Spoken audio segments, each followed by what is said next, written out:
Bismillahirrahmanirrahim. Assalamualaikum warahmatullahi wabarakatuh. Alhamdulillah wa syukurillah wa la hawla wa la quwwata illa billah. Asyhadu an la ilaha illallah wa asyhadu anna Muhammadan abduhu wa rasuluh. Allahumma shalli wa sallim ala Muhammadin wa ala alihi wa sahbihi ajma'in. Amma ba'du. A'udzu billahi minasyaitonir rajim. Bismillahirrahmanirrahim. Innama amwalukum wa auladukum fitnah. Wa qala aydan ya ayyuhalladzina amanu qu anfusakum wa ahlikum nara. Wa quduhan nasu wal hijaratu 'alaiha malaikatun giladun syidad la ya'sunallaha ma amaruhum wa yaf'aluna ma yu'marun. Ayah bunda yang berbahagia, alhamdulillah pada hari ini kita berjumpa kembali untuk membahas bagaimana pendidikan anak-anak kita di rumah. Ayah bunda yang berbahagia, alhamdulillah sebelum kita memasuki liburan panjang semester ini, ada baiknya kita membekali diri kita bagaimana insya Allah anak-anak kita akan menjalani liburan. Dan pada hari ini insya Allah kita akan membahas tema parenting kita, yaitu dengan tema agar liburan anak bermakna. Ya, agar liburan anak bermakna. Ya, kita sering mendengar, gitu ya, mendengar lagu tentang liburan. Kalau ayah dan bunda masih ingat di masa-masa kecilnya, itu ada syair yang mengatakan begini: libur telah tiba, libur telah tiba, libur telah tiba, hatiku gembira. Nah, kalau libur sudah datang itu, Masya Allah, anak-anak kita itu sangat bahagia, sangat gembira. Ayah ibu tahu kenapa? Karena liburan itu anak-anak menganggapnya sebagai hal yang menyenangkan. Ya, mungkin dalam bayangan anak itu, kalau liburan itu mereka bisa melakukan apa saja dengan waktu yang panjang, terus tanpa terikat dengan hal-hal yang berbau yang sifatnya sama terjadwal begitu ya. Jadi mereka itu bahagia banget, bisa kemana-mana, bisa ke sini, bisa ke situ, bisa tidur ya, bisa apa segala macam. Nah, ini liburan buat mereka. Nah, tapi kali ini kita mau merencanakan liburan bagi anak itu liburan yang menyenangkan, liburan yang penuh dengan makna. Ada rasa bahagianya di dalam liburan, ada juga rasa yang memberikan pembelajaran di dalam liburan mereka, sehingga kita bilang liburan yang bermakna. Nah, itulah potret kondisi anak-anak kita. Kalau mau kita lihat dengan jujur bahwa anak-anak kita memang ya suka dengan liburan, ya. Sehingga ini terbalik dengan pemahaman anak-anak dan ayah bunda yang memiliki. Kadang ada orang tua yang datang kepada kita mengeluhkan, waduh Ustadz, di liburan itu anak-anak kita itu susah sholatnya, susah baca Qur'annya, pokoknya semua susah, bangunkannya susah untuk sholat, kemudian nggak bisa nggak bisa terdisiplin dengan bagus. Nah, itu mengapa itu? Akhirnya orang tua itu mengeluh, waduh, kok rasanya mending anak di sekolah daripada anak yang ada di rumah, gitu. Nah, padahal ketiga anak ada di rumah, ada hal yang lain yang positif juga, yaitu ayah dan bunda semakin akrab berinteraksi dengan mereka, ayah dan bunda semakin dekat dengan mereka, membentuk yang namanya taut hati dengan mereka, bonding dengan mereka. Itu. Jadi insya Allah bagaimana kita memaknai liburan ini.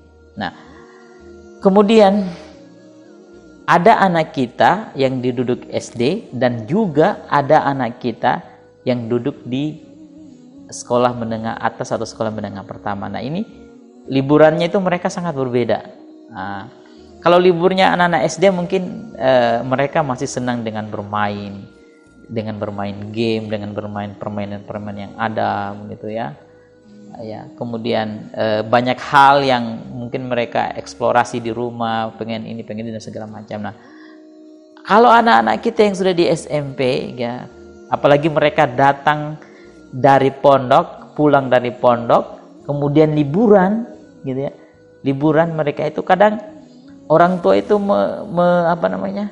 mengatakan, wah, anak saya ini di pondok sholatnya berjamaahnya bagus, datang ke masjidnya bagus, tapi kalau liburan kok susah ya.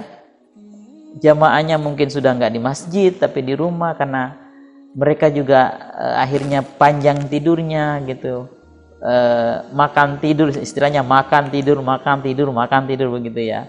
Nah, ini kondisi-kondisi yang yang terjadi di liburan anak-anak kita, sehingga orang tua ini merasakan bahwa liburan ini sebenarnya tidak ideal untuk anak-anak, karena secara karakter juga terganggu, secara kedisiplinan kemudian terganggu, belum lagi hal-hal yang lain. Nah, sehingga orang tua menyambut liburan ini tidak sebahagia anak-anak. Orang tua menyambut liburan ini tidak segembira anak-anak. Nah, coba kita ulas satu persatu. Bagaimana agar liburan anak kita ini bermakna? Nah, yang pertama yang dilakukan adalah bangun ritme pendidikan yang sama antara rumah dan sekolah. Begitu. Tapi hal ini dilakukan semenjak ayah dan bunda masuk di sekolah itu. Jadi kalau ayah dan bunda sudah datang di sekolah, nah, tolong ritme pendidikan yang ada di rumah dan ada di sekolah itu disamakan.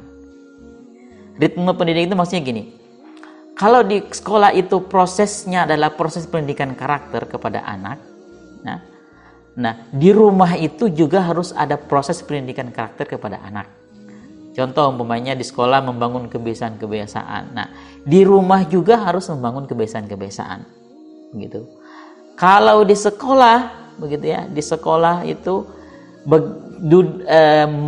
makan mereka itu ada tata caranya, kemudian berinteraksi dengan teman, dengan guru itu ada tata caranya. Nah, di rumah juga harus seperti itu.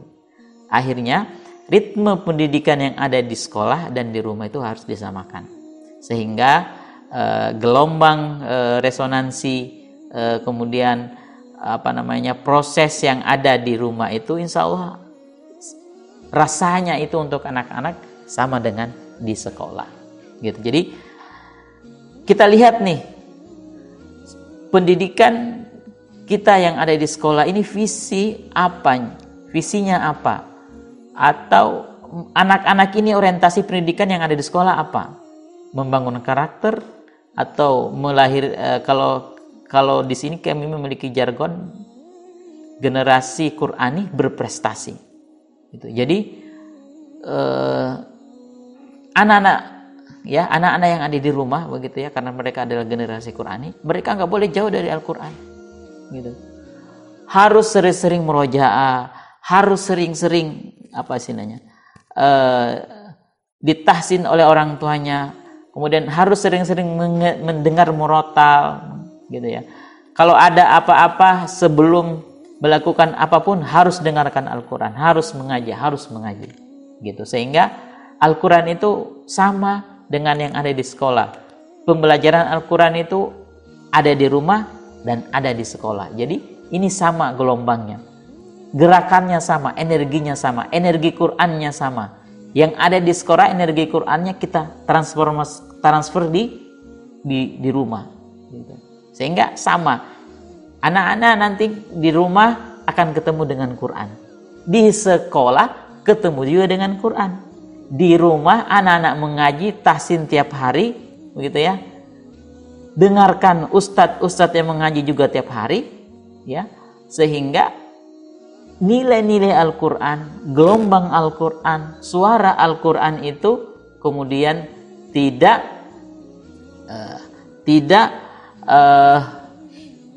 terputus gitu. Tidak terputus hanya ada di sekolah, tapi juga di rumah. Nah, ini yang ayah bunda yang berbahagia perlu kemudian kita ritmekan bersama-sama gitu. Jadi kalau ketiga liburan masuk begitu ya, liburan masuk itu sudah tidak kaget lagi. Ayah dan bunda sudah secara otomatis karena ritmenya sudah terbangun begitu ya, ritmenya sudah terbangun, dan akhirnya ini kemudianlah yang akan membantu ayah dan bunda ya ketiga liburan. Jadi ketiga liburan itu sama saja begitu.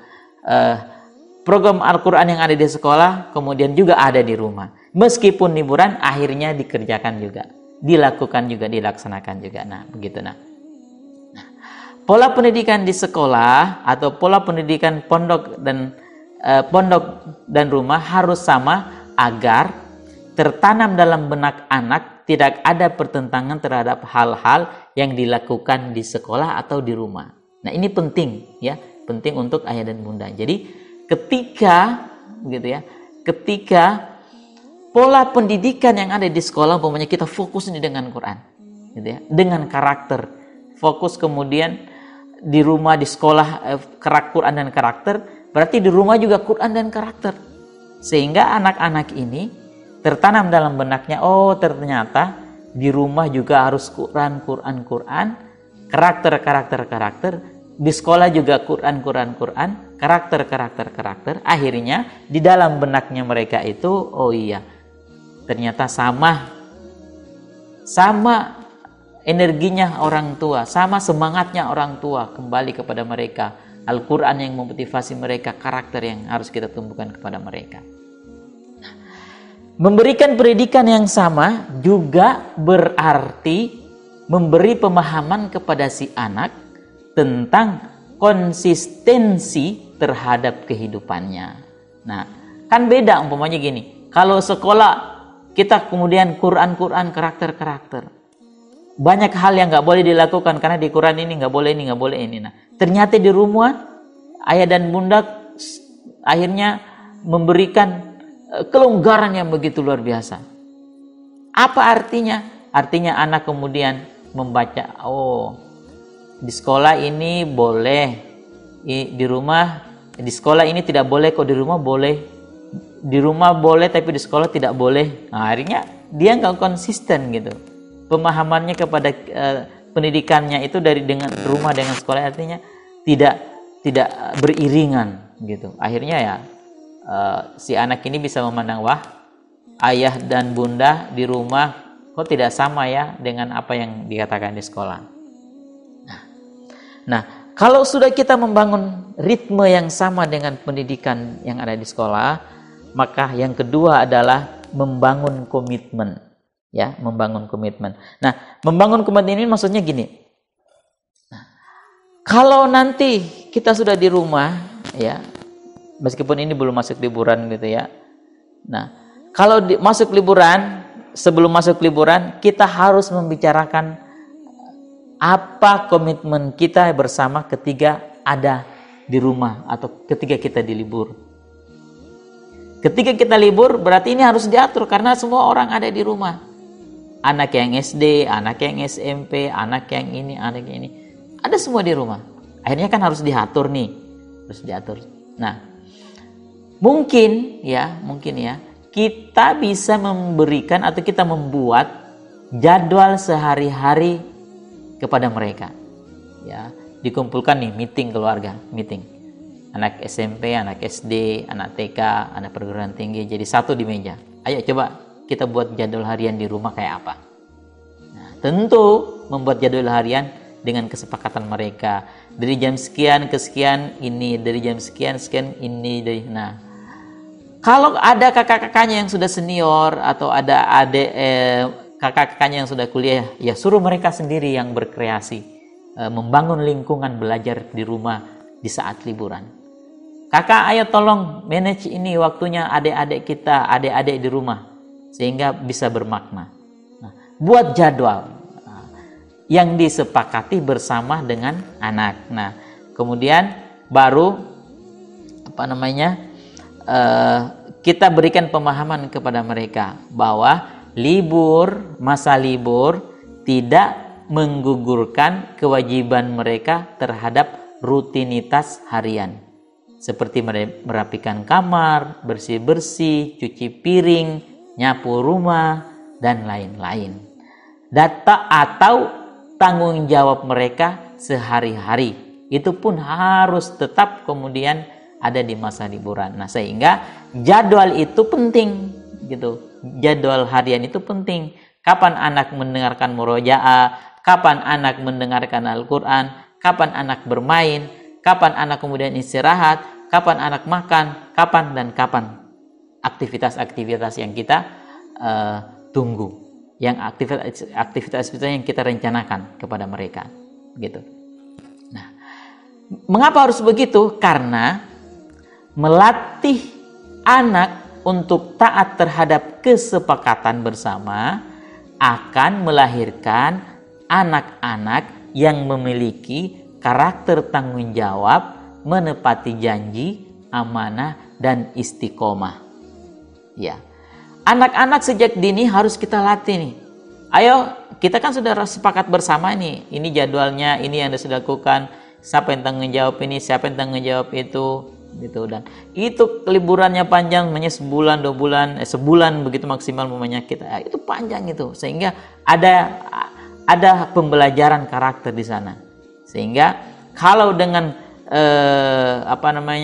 kalau dengan hal-hal yang ini sudah dilakukan, kesepakatan bersama, jadwal ini dilakukan, maka insya Allah karakter yang kita munculkan kepada mereka adalah lahirnya karakter tanggung jawab, menepati janji, kemudian amanah, kemudian istiqomah. Nah, jadi buatkan jadwal harian kepada mereka. Nah, hal yang ketiga yang harus kita lakukan agar liburan ini bermakna untuk anak-anak kita. Yang terakhir adalah karena anak memiliki waktu yang kosong bisa diisi dengan tugas liburan. Nah, tugas liburan ini harus ada. Lagi-lagi dibicarakan bersama anak-anak, disepakati bersama-sama anak-anak apa yang harus dilakukan di liburan. Gitu. Ajak diskusi, kemudian pilih tugas mereka. Kemudian kita sepakati tugas-tugas mereka. Nah, tugas-tugas apa saja yang harus kita berikan kepada anak? Yang pertama, yang terkait dengan perkembangan kepribadian, kemudian intelektual dan wawasan. Ya. Nah, perkembangan kepribadian itu maksudnya, kita harus melakukan proses pembiasaan, proses membangun karakter untuk menguatkan pribadi anak ini. Mungkin anak kita ini pribadinya ada yang negatif gitu. Kita positifkan dengan program-program pembiasaan. Melatih mereka dengan kebiasaan-kebiasaan baru. Nah, intelektual berarti mungkin ada baca, ada seminar, kemudian wawasan juga begitu dan lain-lain. Nah, itu harus direncanakan. Nah, didiskusikan bersama dengan anak-anak. Kemudian tugas apa lagi? Tugas kemandirian hidup dan peningkatan life skill. Kemandirian hidup, ya kalau umpamanya pas ada anak-anak di liburan di rumah, umpamanya ayo kita melakukan program kemandirian bulan ini di rumah. Bude yang biasanya menyuci baju, sekarang anak-anak sendiri yang harus cuci baju sendiri, cuci tempat makan sendiri, cuci spray sendiri, bersihkan kamar sendiri, pokoknya sendiri. Mereka harus mandiri, gitu. Sehingga ini tugas ini nggak boleh ditinggalkan ketika mereka mau melakukan hal yang lain. Sebelum bermain harus semua rapi kamar. Sebelum bermain ada jadwal untuk membersihkan, mencuci baju dan lain-lain. Kemudian tugas apa lagi? Peningkatan skill. Peningkatan skill ini skill anak-anak kita yang perlu kita tingkatkan. Contoh umpamanya anak-anak kita yang bisa mungkin skill bahasa, skill komunikasi, atau mungkin skill IT-nya gitu ya, yang mereka pilih. Ini nanti kaitannya dengan pembinaan potensi bakat dan minat. Mungkin ada anak-anak kita yang cenderung memang suka, yang memiliki kecerdasan linguistik begitu ya. Ya udah, kita asah skillnya lagi ya. Kita asah potensinya lagi. Mungkin di sebulan itu kita latih dia bagaimana berbicara di kamera sehingga bisa menjadi YouTuber. Karena dia adalah seorang yang ahli kecerdasan linguistiknya bagus. Nah, itu sehingga ada program-program yang ayah dan bunda rencanakan atau anak-anak rencanakan untuk peningkatan life skill ya. Life skill itu contohnya umpamanya mereka harus dilatih untuk memasak, mereka dilatih untuk keterampilan sederhana, untuk wanita mungkin tata boga, untuk anak-anak laki-laki mungkin bisa hal-hal yang kaitannya dengan apa istilahnya IT dan lain sebagainya. Dan banyak kita pilihlah program-program yang bisa membuat peningkatan life skillnya. Kemudian pembinaan potensi, bakat dan minat ini mungkin ayah dan bunda yang paling mengenal anaknya, atau anaknya sendiri mungkin yang kayak eksplorasi, kamu mau apa sih nak? Kamu ini bakatmu apa sih, minatmu apa sih? Ayo ayah dan bunda dukung nih. Liburan ini kita buatkan program gitu. Kita buatkan program sehingga kalau ini semua berjalan lancar, insya Allah di rumah itu akan terjadi yang namanya tim yang hebat. Ada kakak, ada adik, ada ayah dan bunda, sehingga tim ini bekerja sehingga rumah ini menjadi surga bagi mereka. Mereka merasakan bahwa liburan ini di rumah itu menyenangkan, mengasyikkan, gitu. Ya. Jadi ini tergantung perencanaan ayah dan bunda di rumah, begitu. Sehingga ayah dan bunda sekalian, ini secara teknis operasional ayah dan bunda yang harus mendampingi di rumah anak-anak kita ini bagaimana perencanaan liburan mereka, sehingga liburan anak-anak kita akan bermakna. Terima kasih ayah dan bunda sudah menjadi ayah dan baik ya di tengah pandemi, di tengah pembelajaran online ini. Ayah dan bunda sudah menjadi pendamping terbaik untuk anak-anak belajar di rumah. Kami mengucapkan terima kasih, beribu-ribu terima kasih kepada ayah dan bunda yang sudah menjadi pendamping terbaik untuk anak-anaknya. Dan kami yakin ayah dan bunda juga akan menjadi pendamping terbaik untuk anak-anaknya di masa liburan semester kali ini. Terima kasih. Assalamualaikum warahmatullahi wabarakatuh.